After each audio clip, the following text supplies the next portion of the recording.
It's August 26th here in Seoul, and I'm Kim Dami. We begin with these stories making the headlines at this hour.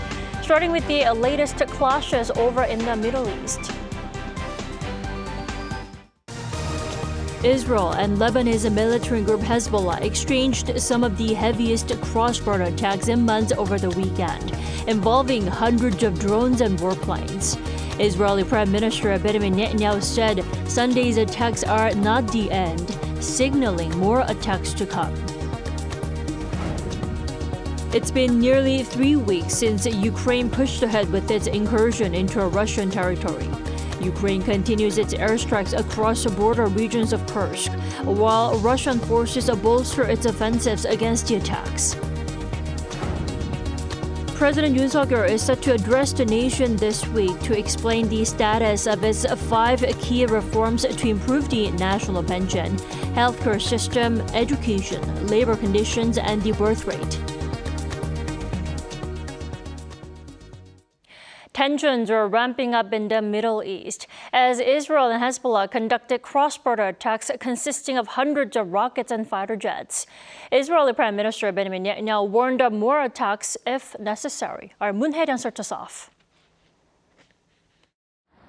Israel and Lebanese militant group Hezbollah exchanged their most intense fire in months, but pulled back despite fears from the international community of escalation into a wider war. On Sunday morning, air raid sirens rang through northern Israel as Hezbollah launched hundreds of rockets and drones in retaliation for Israel's killing of a top militant commander last month. Israel said it carried out a wave of preemptive strikes with 100 fighter jets to thwart the attacks, with Prime Minister Benjamin Netanyahu claiming that all of Hezbollah's drones were intercepted as a result. Lebanon's health ministry said 3 people were killed, and both sides stated that they only aimed at military targets, with Hezbollah's leader saying that the group targeted a military base near Israel's capital, Tel Aviv, in a televised address on Sunday evening. Netanyahu warned that this is not the end of the story, while Hezbollah asserted that this was only phase 1 of its attack on Israel, but confirmed attacks were over at this current stage. This follows high-level talks in Egypt on a Gaza hostage and ceasefire deal, which included representatives from Hamas and Israel. Ceasefire talks are set to continue in the coming days, with United Nations Secretary-General Antonio Guterres calling for a cessation of hostilities. The U.S. views the deal as being crucial to de-escalating tensions between Hezbollah and Israel, as the Lebanese militant group has said that it will only stop the hostilities once fighting in Gaza ends. U.S. President Joe Biden was reported to be closely monitoring the situation as it unfolded on Sunday, while U.S. Secretary of Defense Lloyd Austin ordered 2 aircraft carrier strike groups to remain in the region and reaffirmed U.S. commitment to defending Israel. The United States was not involved in the strikes directly, but helped track incoming Hezbollah attacks. Hamas congratulated Hezbollah for its major response, while Yemen's Iran-aligned Houthi forces hailed it a courageous attack. Meanwhile, Gaza's health ministry has reported that 71 Palestinians were killed in Israeli operations just preceding the Sunday attacks. Moon Hae-ryun, Arirang News. It's been nearly 3 weeks since Ukraine began its incursion into Russia's Kursk region. While the Russian military strengthens its offense against Ukraine, Kyiv has continued its airstrikes in other border regions near Kursk. Lee Seung-jae has more. On August 6th, Ukraine surprised the Kremlin with an incursion and attacks inside Russian territory. It's been nearly 3 weeks since the Ukrainian forces began operations in the Kursk region, and Kyiv says it's now using a new high-tech drones capable of precision strikes against its enemies. In response to the Ukrainian drone strikes in the southwestern border city of Belgorod, Russian authorities issued a state of emergency in the Voronezh region. Russian officials say 5 Russian civilians were killed and 12 others injured by the airstrikes. However, the Russian Defense Ministry says its military has things under control and claims it has repelled Ukrainian offensives. Russian defense officials say nearly 40 Ukrainian drones and 8 U.S.-made HIMARS missiles were shot down by its air defense system over a 24-hour period from Saturday into Sunday, adding that the Ukrainian military had suffered significant losses. Moscow's defense ministry claims that some 1,900 Ukrainian soldiers were killed in the same 24-hour period inside Russian territory. It also added that it has sent more artillery and missiles to the region in order to repel Ukrainian forces. Meanwhile, Russian forces inside Ukraine continue its offensives on the eastern front, with Ukrainians in the Donetsk being evacuated. Ukrainian officials said the Russian airstrikes on a hotel in the region killed a British national and injured 2 journalists, all reportedly working for Reuters. 이승재, Arirang News.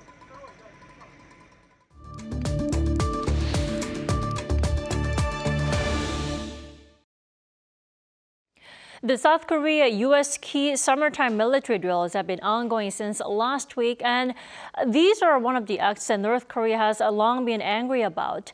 But the regime has been relatively calm about it this year. What's on the North's mind? For more, we are joined by Dr. Bruce Klinger this morning. Hello there. Well, thank you for having me. So like I said, North is yet to stage any military provocation against the drills, which is always a good thing, but it also feels weird that the North hasn't done anything about it. Why is that? Well, North Korea has been critical of the exercises, as they always are. They claim that they're a precursor to the U.S. and South Korea invading or attacking North Korea and say that it's bringing the peninsula to the brink of war. However, they haven't staged military provocations, which they don't necessarily do every time the U.S. and South Korea do exercises. North Korea's largest military exercises are pre-scheduled. They're the winter training cycle, usually December to March, and then the summer training cycle, usually June and July. And they could always do missile launches, but that has also been relatively quiet this year. At the beginning of the year, 2 analysts predicted North Korea was going to war. That obviously hasn't happened. But many of the rest of us thought that it would be a fairly bumpy year with a lot of provocations and military actions by North Korea, but it's actually been quieter than many of us predicted. Right, and on top of that, North is also yet to make a comment on President Yoon Suk-yeol's vision for unification. It's neither welcomed nor rejected the proposal. Why the silence here? Well, that's also a bit surprising. North Korea may have felt they already pre-answered President Yoon's speech on unification by announcing their own dismissal of unification earlier this year. Kim Jong-un gave a very extensive comments that the North Korean attempt at unification was over, that it actually dismissing the policies of his father and grandfather, and instead declaring that South Korea was a hostile state or a hostile other nation. So North Korea may feel that they didn't need to respond to President Yoon, but I would suspect that at some point they will more forcefully denounce that speech and also continue to reject any entreaties at diplomatic dialogue that Seoul and Washington and other nations have been trying for quite some time.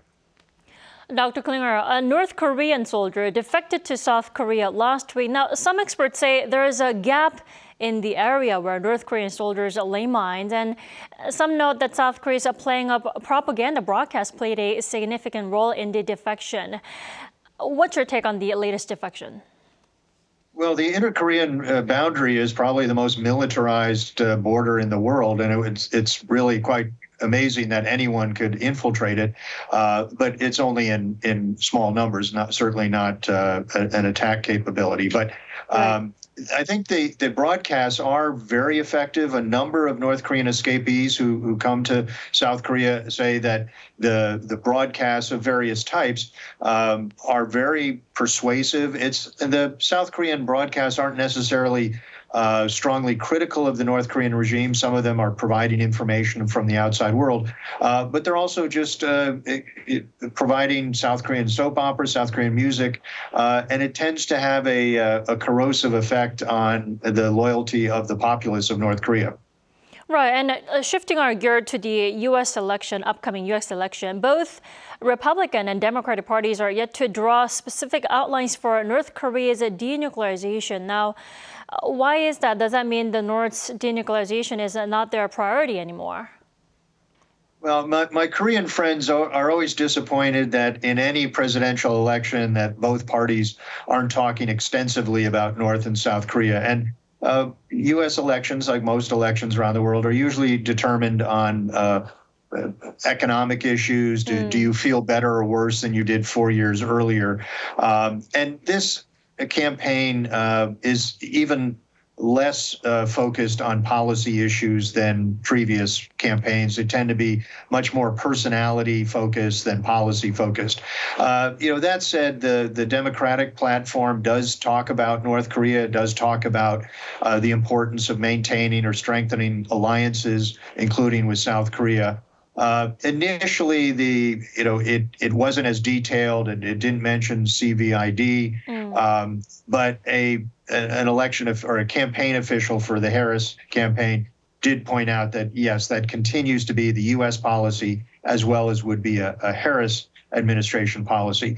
The Republican platform didn't mention Korea at all, but that doesn't mean President Trump, if reelected, would totally ignore North or South Korea or Northeast Asia. So it's just, we'd have to wait for one of the candidates to be elected, and then the administration would then fill out their policy platforms to a much greater degree. Right, because at the end of the day, it is the American voters who will, take their ballots they take their votes to the ballots. Now, the question is then, do you think North Korea will actually speak up or become more active once the election is over in the U.S.? Well, I think they will continue to be hesitant, if not rejecting entreaties for diplomatic dialogue if Harris is elected. The Biden administration has been trying for contact throughout the administration. And the last time there were meetings between the U.S. and North Korea was October of 2019 during the Trump administration. There's a debate as to whether President Trump would be interested in resuming engagement with North Korea. He talks about his friendship. He says that Kim is missing him. But I think President Trump, like any new U.S. president, would be much more focused on domestic issues, economic issues. And when it comes to foreign policy, I think he'd be more focused on China, Taiwan, Ukraine, Russia, and the Middle East. But I think the biggest catalyst would come from North Korea. If Kim Jong-un thought he could gain objectives such as dividing or driving a wedge between the U.S. and South Korea, getting military exercises canceled, getting U.S. force levels reduced, then I think Kim might reach out to President Trump if he is reelected. Dr. Klinger, thank you so much for your time and your insight. As always, you have a great evening. Thank you for having me.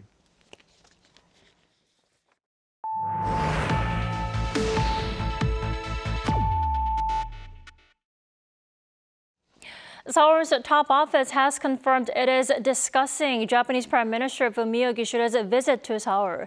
As the Japanese media report, the trip is likely to happen early in September. The presidential office said on Sunday that the two sides are in discussions regarding the matter and said it will make an announcement if the visit is confirmed.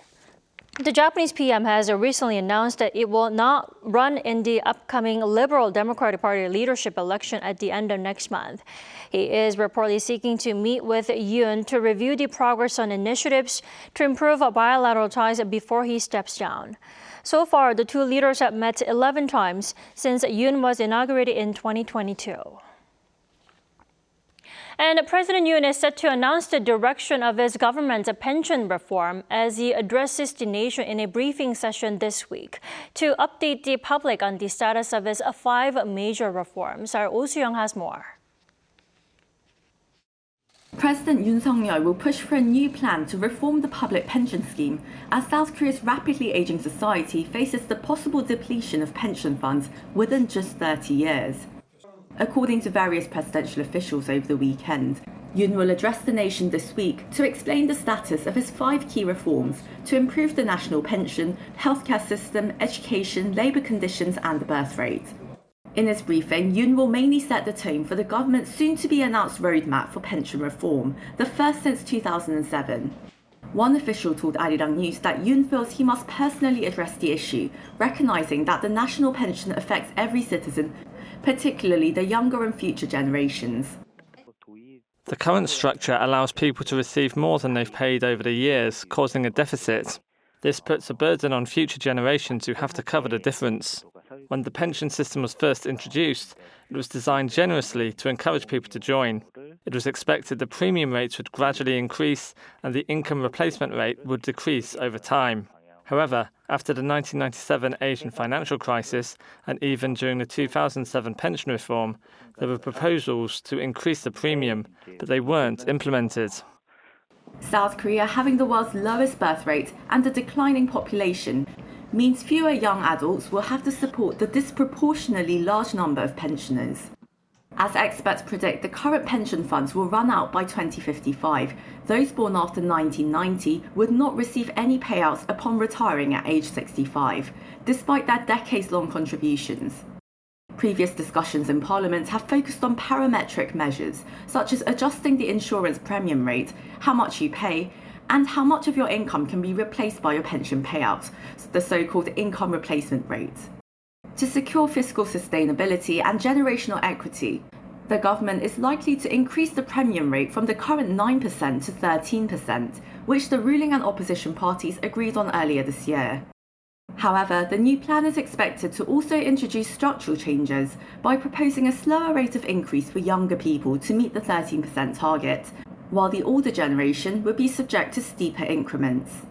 Other measures being mulled are automatically adjusting premium rates and income replacement levels based on economic and demographic conditions, as well as enhancing benefits for military personnel and new mothers. The truth is, no other country has experienced a birth rate as low as South Korea's, so we need to take more drastic and unprecedented measures to ensure sustainability, intergenerational equity, and old age income security. Otherwise, we'll see a divide between those who benefit and those who don't, and the system won't be sustainable. Once the government proposal is submitted to the National Assembly, partisan discussions and social discourse are expected to follow, as reform measures require changes to the National Pension Act. Seoul, Arirang News. BTS member Suga, who was questioned by the police for driving an electric scooter while under the influence of alcohol, has issued another apology. In a handwritten note posted on the fan community platform Weverse on Sunday, Suga apologized to his fans for his actions. The BTS member also apologized for causing confusion with his first apology earlier this month. After his DUI incident came to spotlight, he was criticized for referring to the electric scooter he drove under the influence as an electric kickboard in a possible attempt to lower the level of punishment. According to the police, Suga fell over while riding an electric scooter on August 6th. His blood alcohol content at the time of the incident exceeded the level for a 1-year license suspension. With the cost of goods seemingly getting more expensive by the day, more of the younger generation are turning to second-hand shops. Now, this reflects this trend called underconsumption core. Our An Sang-jin tells us more. Vintage clothes shopping is like searching for a hidden gem. This vintage pop-up store in the Hongdae area of Seoul says most of its customers are in their 20s and 30s. T-shirts here cost around 4,000 to 5,000 won, which is very cheap, especially for the younger generation, which is still financially dependent. Those reasonable prices are also what attracts young people to vintage clothing stores. It's also cheaper most of the times, and sometimes it's even upcycled, so there's a new twist to the item. Yeah, you can also find good items for a lot less money if you look around. This is known as underconsumption core. I talked to a content creator who explains a bit more of this trend in detail. So underconsumption is mindfully consuming less. So whatever you have, just using it to the fullest. So it's a pushback to overconsumption. They started underconsumption. So going to thrift stores would be a form of underconsumption because you're more mindful of what you buy and you bring into your home. It's not only fashion that's been affected by this trend of opting for affordable means. According to the Korea Federation of Bookstore Association, 2 major second-hand bookstores have seen their number of branches increase each year from 2015 to last year. From vintage clothing to buying second-hand books and furniture, undercore consumption claims to reject excessive consumption and pursue a simple lifestyle. A professor adds that there is more to the scope of this trend. People are now moving away from YOLO to YONO, which is you only need one. It ties back to minimalism and advocates for reducing consumption. Buying vintage clothes has already been around for a while, yet it's trending even more among the younger generation these days because in the midst of materialism, such old items seem to appeal to them with history and uniqueness. The steady selling of vintage items not only reflects the younger generation's pursuit for uniqueness, but amid the rising cost of living, it's also a pushback against overconsumption. An Song-jin, Arirang News.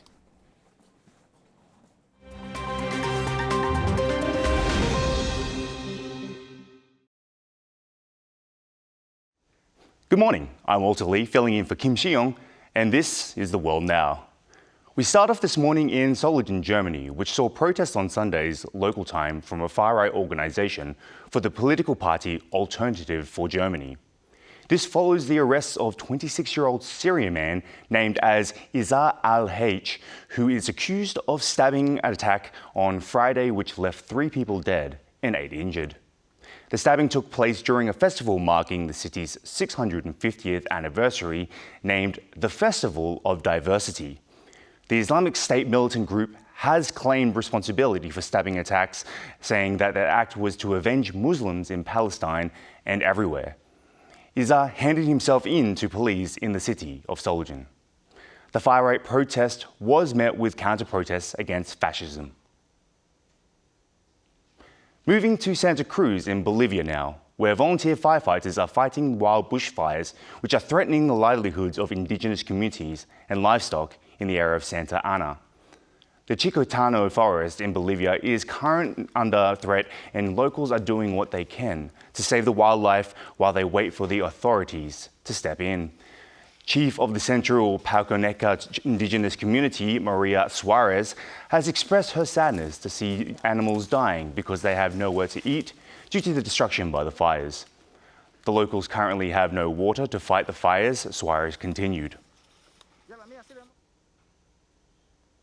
Messaging app Telegram stated on Sunday that its founder Pavel Durov has nothing to hide following his arrest at the weekend. Telegram dismissed claims that the platform owner should be held responsible for misuse. Durov was arrested at Paris Le Bourget airport on Saturday local time on charges related to the app's failure to crack down on illegal activity online. Responding to Durov's detention in France, the company emphasized that Telegram complies with EU laws, including the Digital Services Act, and that its moderation is continuously improving. The statement also noted that Durov travels frequently in Europe and expressed hope for a quick resolution.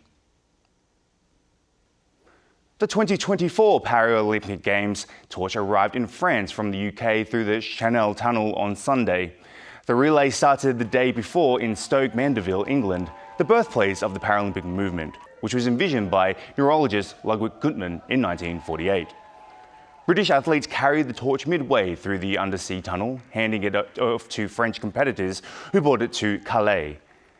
The flame will continue its journey to Paris, where it will light up the Paralympic cauldron during the opening ceremony on Wednesday.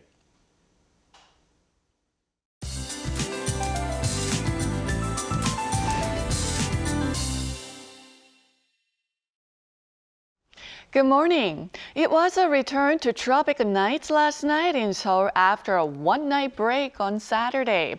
But Jeju has endured 42 tropical nights so far this season.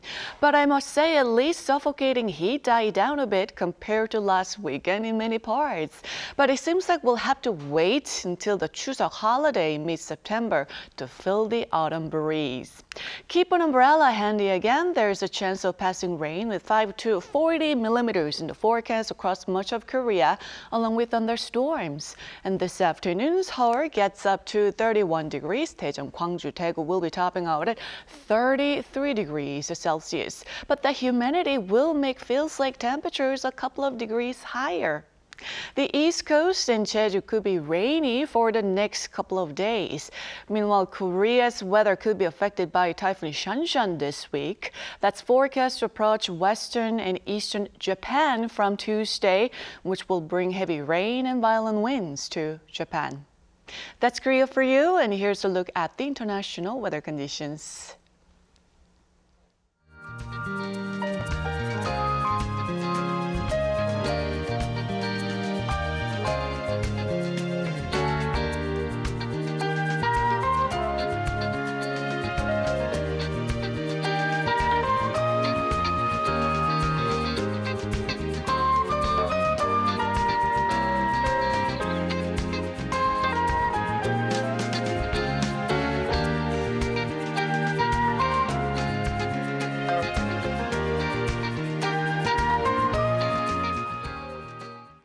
We thank you for watching New Day and Arirang. Have a wonderful start to the week.